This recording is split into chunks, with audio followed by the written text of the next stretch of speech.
F them birds. Am I right? Let's get to some Braves talk.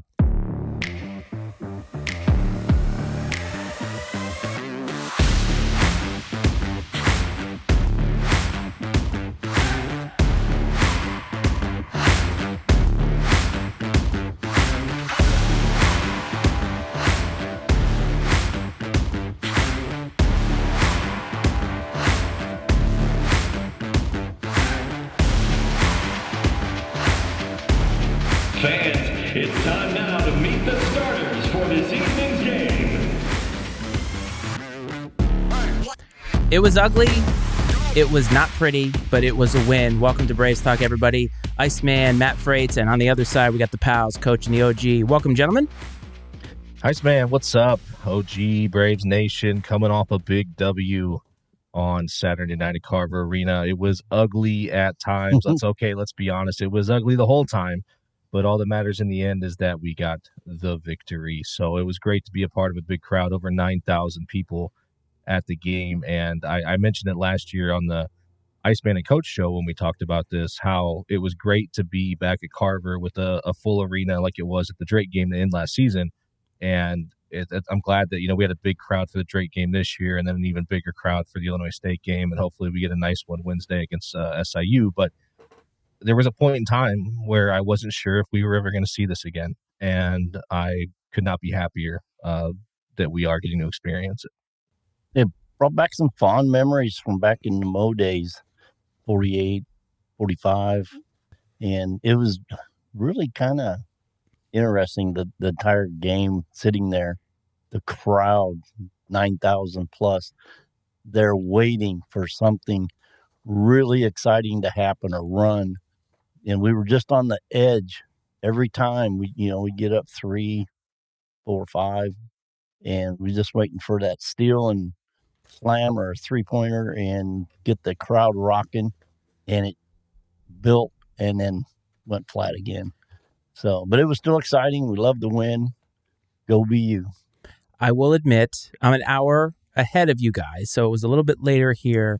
And due to some family stuff, I wasn't able to watch the game, and the Braves are now 3-0 when I don't watch the game. I did check in on the score, but I made sure not to check in too often because that would count as a watch. So undefeated when I don't watch, and I think that's a good thing, I think, because we need as many wins as possible. But I saw the final score, and I say it's ugly, and I don't mean that in a bad sense, but it's an ugly game, but it's also a rivalry game. And Brad and you and I talked about this on Iceman and Coach before about records don't matter. It comes down to these two teams just do not like each other. The fan bases do not like each other. And it doesn't matter how you get the win, you get the win. So why don't you guys break down what you saw at the game, because you guys were actually there. Yeah, so obviously a couple points worth mentioning. Coach Wardle got his 250th career win with the win on Wednesday night against Illinois State. So that's got to be a sweet one for him to get. And I do want to mention Bradley fan and Braves Talk fan Levi stopped by to say hi and introduce himself. Said nice things about the podcast. Sounds like he's enjoying it. So Levi, thanks for doing that, man. It was a real pleasure to meet you. You mentioned it. The game was ugly, and it really was. And like Dad said, the crowd was desperate to get into the game, and we just couldn't seem to compound 2 or 3 positive plays in a row. And I mean like big plays, like get a stop, come down, make a bucket, get a stop, come down, hit that wide open 3 to really take the lid off the crowd. And it never happened at any point in time.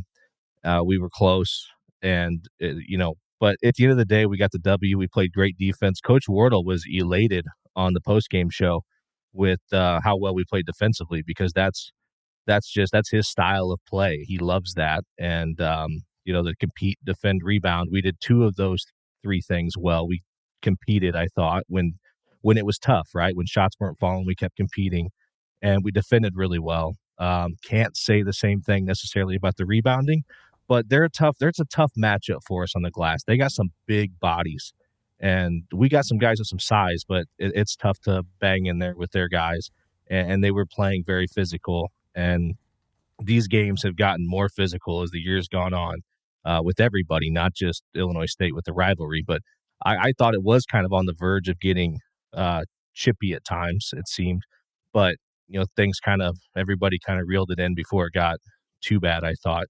And then Duke Dean was the only player for the Braves in double figures with 11. And also worth mentioning, Connor Linke, man, he came in, gave 17 strong minutes, had 8 boards, 1 block, and a bucket. And again, a productive outing by him, a guy that embraces his role with the team. And I mean, we need that, right? And because some of the other guys that we've played in that role or tried to play in that role have not been able to do it consistently without some major mistakes at some point in time. And while there may not be the flash or the offensive output, from Connor at times, he does a lot of those other things. Like, again, in there banging with those big guys that Illinois State had and getting 8 boards, getting a bucket when he got the opportunity, and then just being in the right place defensively in general and playing within the system. Yep, my take on the game, I don't know, we played great defense. I thought we did. Was it a complete defensive game, both teams? I don't necessarily think so. 17 for 60 for ISU, 28%. 16 to 54 for us, 29%. But I think our defense had more of an effect on their field goal percentage than their defense had on ours. We were short on a lot of our shots. Had nothing, because our shots were, a lot of them were wide open, and we were just shooting them short. That has nothing to do with the defense, honest. And some of the drives from Connor Linke, normally shots that, the little teardrop, they fall for him most of the time, and they were coming up short. That is more on him getting, Hickman. being over, Hickman being a little tired. But a great defensive game. We got out rebounded because their athleticism, I think, and, a couple big bodies, but just their positioning was much better than where we were. So, but if you look, look at that one big boy, it's like 300 pounds, man. What's his last name? Is it Walker? Chase Walker? Yeah, Chase Walker, big mamma jamma. Yeah. And the guy, the buddy of us that sits behind us, he mentioned that I guess when he showed up on campus at Illinois State, he weighed over 400 pounds. Yeah. Jeez. Foster's and Foster they got him. had- He's got down to 12. Good for him. and Foster had 16 boards. Good for him for doing that. But we struggled to make some shots. I was getting a little frustrated. There was a gentleman that was sitting in front of us, and he was just getting so pissed that we kept shooting threes. And I'm like, and to myself, I'm like, man, like, you realize, like, we have one of the best 3-point shooting percentages in the conference. We shoot the ball really well from there. Obviously, no, it wasn't, but we weren't shooting the ball well from anywhere on the floor, to be honest with you. 2-point, 3-point, layups. We were struggling from anywhere. So it's like, I get it. Like, you're like, get closer, whatever, take it to the rim. But I agree, man. Like, we are good enough from out there.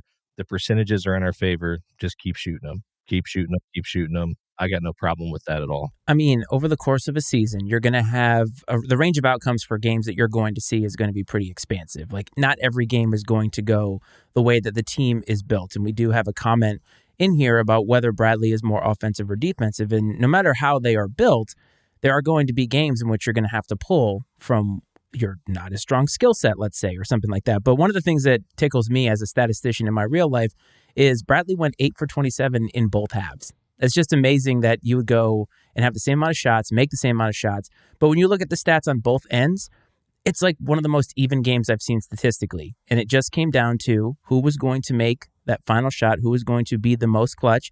Thankfully for us, it was the Braves. Yeah, absolutely. And it was a gritty and tough game, man. It was one they had to kind of gut out. And Coach alluded to that again on the post game, that he knew that, this was their our seventh game in 7 days, or excuse me, third game in 7 days. 7 and 7 would be crazy. Third game in 7 days. And we got some tired legs. Absolutely. Guys are worn out. And that's one that was just all heart, honestly, because like shots weren't falling. We weren't able to impose our will. It was a thing where we are the better team, but we weren't able to fall back on that just because of, I think, how gassed we might have been coming into the game. And it was just all heart and all effort. And sometimes you got to win that way. And that's how you're going to have to win if you want to get it done in St. Louis and Arch Madness. And, you're going to have these ugly games where it just comes down to who has enough in the tank to make that final play to get you over the hump, like you said. Yeah, and one of the things I loved, because obviously I'm in Virginia and I wasn't watching the game, but just the amount of support, the amount of excitement on Twitter, everybody just excited that other people were at the game and even afterward. And I saw that you tweeted our buddy Tony Seghetti about, I'm waiting for his spaces, and he's like, shit, I'm at the bar. Yeah, Tony is out celebrating, man. I don't blame him one bit. He did say, though, that we get the W Wednesday night. He said he's going to fire one up, so that'll be fun. Hopefully we get to do that and celebrate a win, and that would clinch the number three spot in the league, which is where we were picked coming into the season. Obviously, a couple other things go our way throughout the year, and maybe we're in striking distance of another league championship. But all things considered, with some of the adversity this team has battled this season, I think you take that third place finish. There's nothing there to be disappointed about or hang your head about, in my opinion. It should also be noted that Duke Dean was voted Valley Player of the Week, I believe you said. So obviously we did our appreciation week last week, which was a rousing success, and leads the team this week. So Rick, a little birdie tells me that you have done some prognosticating about how the Valley is going to go from here on out. So folks, Rick Stradamus, is that what you want to call him? Something like this. He has done his homework this week, and he is ready to project how he thinks the Valley is going to go. So, Rick, the floor is yours to educate the masses.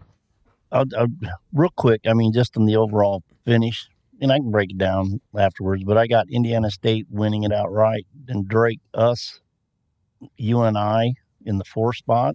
They tied with Belmont, but win on the net tiebreaker. Belmont's 5th. SIU will drop down to 6th. I do not see them winning out or winning even one. Ooh. Illinois State Birds will be in the 7th spot. Murray State 8. Mo State 9. Evansville 10. UIC, and then Valpo. Yeah, because I got us beating SIU. Bradley fan and everything. I'm rooting for Bradley, but the more intelligent, analytical, they can't go on the road. Somebody that hasn't won a game at home. I can't sit here and actually say, but I'm going to root for it, and I'm hoping it happens. It's not going to make a difference in standings, but I actually have Drake beating us on the last night. Hopefully not, but the logical side and everything says Drake will. Is that objectivity by the OG Rick? Wow. Yeah. I love that, my man. I love hearing that. By the way, it should be noted that the team reached 20 wins for the 5th time in the last 7 seasons. So thank you to the commenter who has pointed that out, something that we definitely missed in the pregame. But Rick, I want to ask you something. So you've prognosticated this whole thing. You have foreseen how this is going to go. But if you are worried most about a team outside of the top 3, what is that team as of today? Northern Iowa. It is a historical fact. Jacobson has that team playing. It doesn't matter who's playing for him. They are ready to play. They showed that last week, Saturday, against Drake. They can be very tough. They beat us on their home court. They beat Drake. Pretty much. Was that back? I don't remember if that was back-to-back, but no, it couldn't have been. But, still, they got a fairly easy way to go to finish out their Valpo and SIU at SIU. That will probably be their toughest one. It's going to be a very exciting game to watch, but I still have Northern Iowa to pull it out because SIU has been a little inconsistent down the road here of late. Well, and Jake's been in the league forever, and he knows these teams and these systems in and out, and he does a great job of getting his players prepared. But that being said, our staff has been together for 9 years, and at least 3 of them have been together for 9 years, and they know this league in and out and the systems in and out, and they'll have our guys ready to go. And I'm glad that Bobby mentioned that the 20 wins, that's definitely not to be overlooked. And man, we probably would have had to stack a few Geno seasons on top of each other to get to 20. I'm pretty sure. And I by all accounts, man, he seemed like a decent guy, a likable guy, but he just couldn't win basketball games when it was all said and done. And I mean, I don't think he's doing great at Stony Brook, doing good enough to keep his job, I guess, but I don't know how high the bar is there. Anyways, no, I'm glad the situation that we're in, and another 20-win season in the books. Let me ask you guys something. So is it fair to say after last week when on Saturday, I think when we did our show, we did Duke Dean Appreciation Night. And it was kind of a seminal win, a win that we were looking for. And even though this was a hard-fought game, shots didn't go down and things like that, do you get the sense that that big win and that big moment has kind of catapulted the team emotionally? Because it seemed like maybe they were on the downtrend, the way that the Northern Iowa game went, the way that they very emphatically win on the road, and then they get this game, which is a rivalry game. So do you guys feel a lot more confident about the team's psyche now? And Coach Wardle seems to be pumped about the way that the team is playing, even though it was a struggle this past weekend. I mean, I think that momentum's a weird thing, right? It's not really tangible, and it's something that I think people like to throw out there, and maybe it's one thing that you just say to feel good about yourself and build confidence. I don't know. It's not up to me to decide if momentum is real or not, but I think if it is, I think we have a little bit of it. You know, even though the game Saturday night was close and we didn't play our best game, I think that the fact that we've seen that this team can find ways to win. They've been in all sorts of different games this year, man. Shootouts can, come from behind down 23 at SIU. This mucked up game against ISU and coming out and winning. So, we've seen this team in a lot of they can win different ways, is what I'm trying to say, and you got to feel good about that heading into the postseason.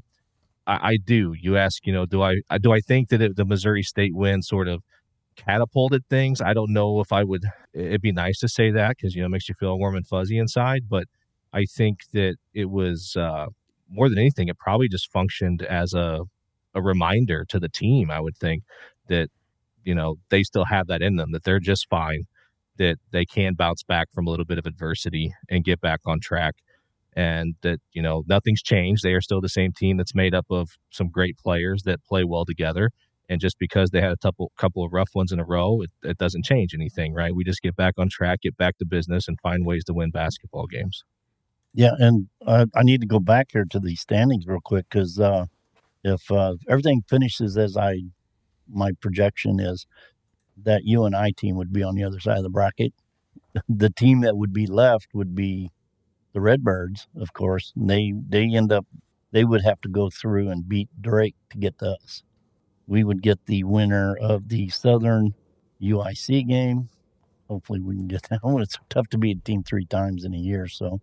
Hey, Rick, let me ask you a question. So when because you guys have been to Arch Madness, I obviously have not, and I'm new to all the rivalries and all this.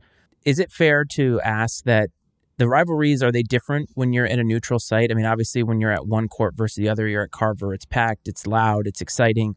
Is it the same vibe when you go on the road in St. Louis, or do you feel the same? Is it the same, or is it a little bit different because it's a neutral court? Maybe you have a bunch of fans from different fan bases there.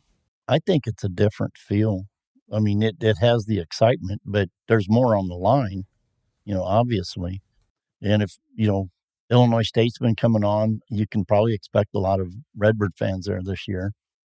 Bradley fans, there's going to be a bunch of them there. So it's going to be an exciting game. I mean, if that was to come down to that. But I think what makes it interesting is, like you mentioned, you have a mix of different fan bases that are, people that have all session tickets that are waiting for their game after yours, or they're there that stayed after their game to watch, or they want to see who they play next. And you get this mix of different fan bases rooting for or against you in some cases. And it creates a unique environment, I think, sometimes. And yeah, of course, there's more on the line. There's, and Vidal in the comments is saying it right there.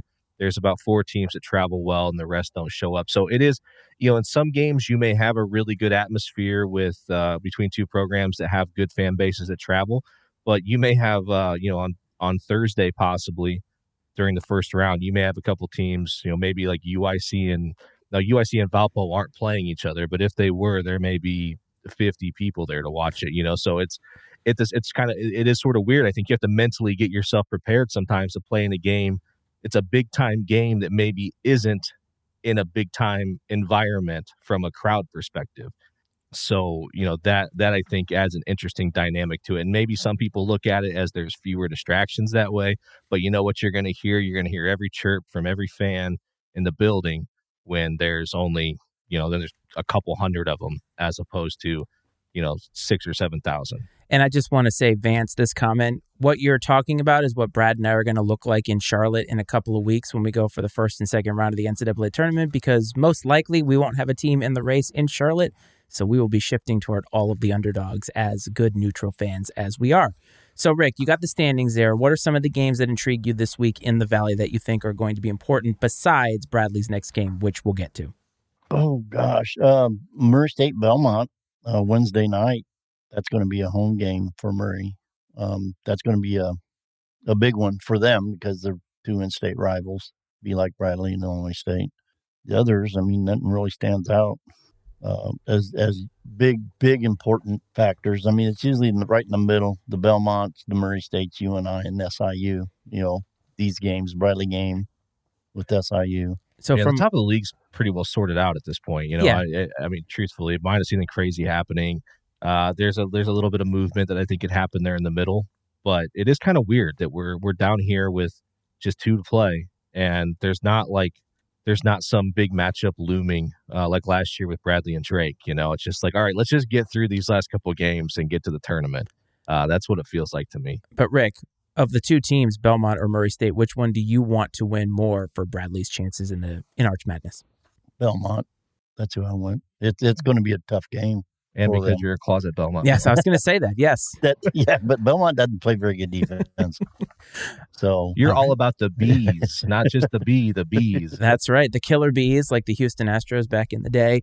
So, Rick, let's get to the matchup coming up with Bradley and Southern Illinois. So, Brad, you mentioned earlier that was the big comeback earlier this year. I think it was 23 points at one point. Is that the biggest comeback in Bradley history?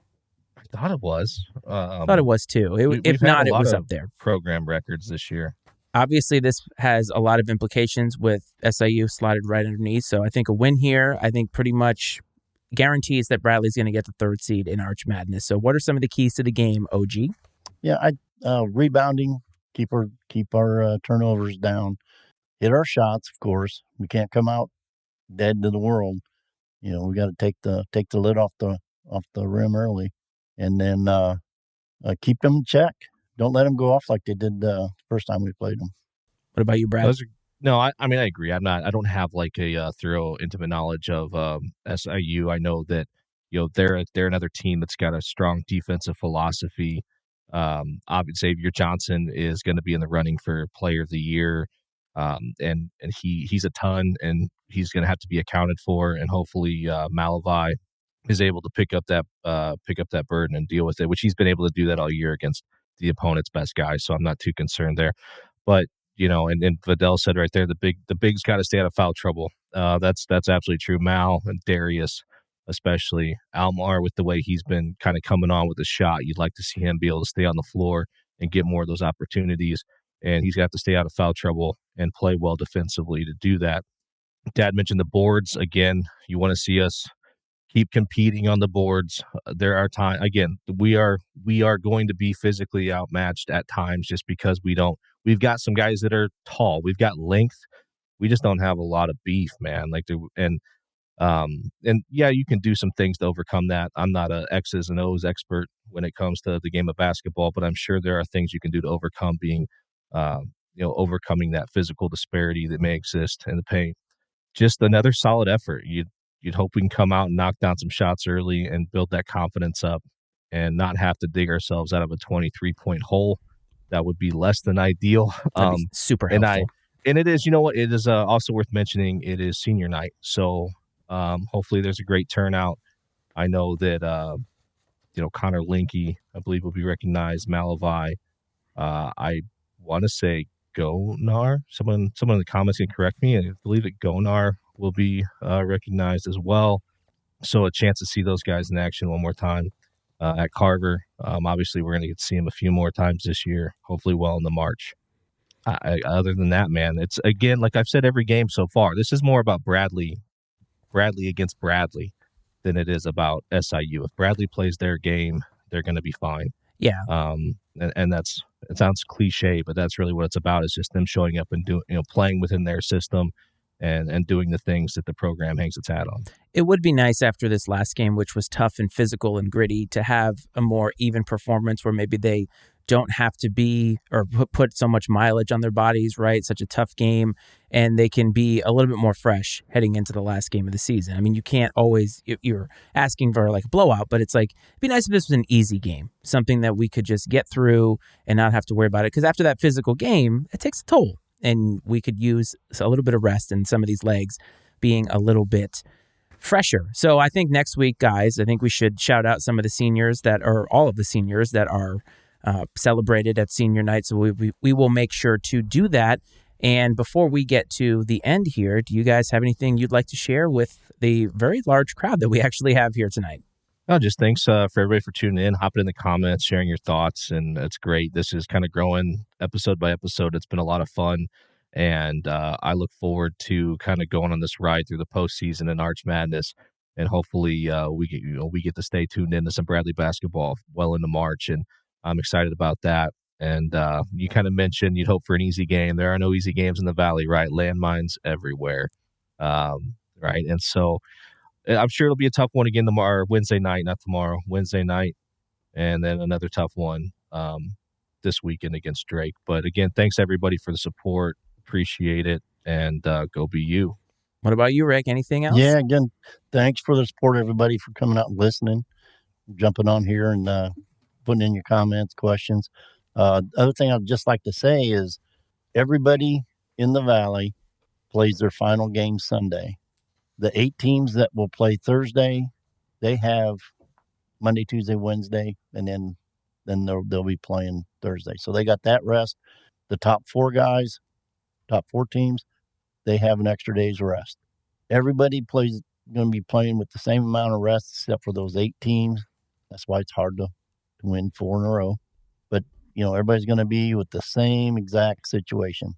And it's going to be an important game, an important weekend. And I just want to say as well, while we are not here for long periods of time, one of the things we don't want to do is waste your time. We want to get to the point. We want to have that interaction, give you some of our analysis, our opinions, and allow others as well to talk about this. Hopefully, Tony Stigetti will put a spaces together, as he mentioned, after the SIU game, and we will be back right after that to break it down after a couple of days to either cool off or heat up, depending on whatever the outcome of the game was. But I do want to say exactly what they said and thank everybody who has come here. Every single episode has gotten better. It is so fun from our end, and it's so fun to see more and more Bradley fans in this and engaging us.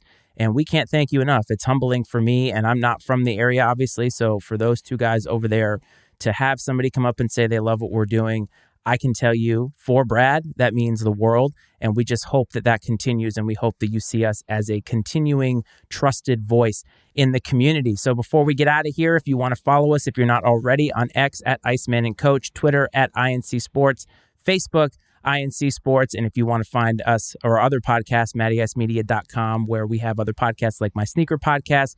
Hope this finds everybody well. I hope this finds everybody safe, and we'll talk to you next time. This is some Braves Talk.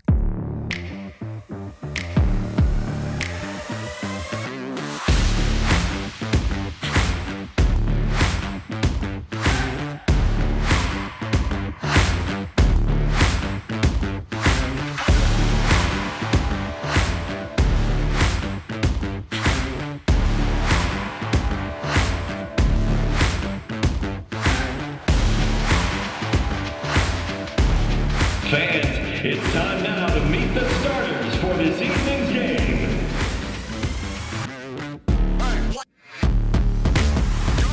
The opinions and viewpoints expressed on I&C Sports are those of Matt Freites, Brad Powell, and their guests, and not necessarily those of the Matty Ice Media Network.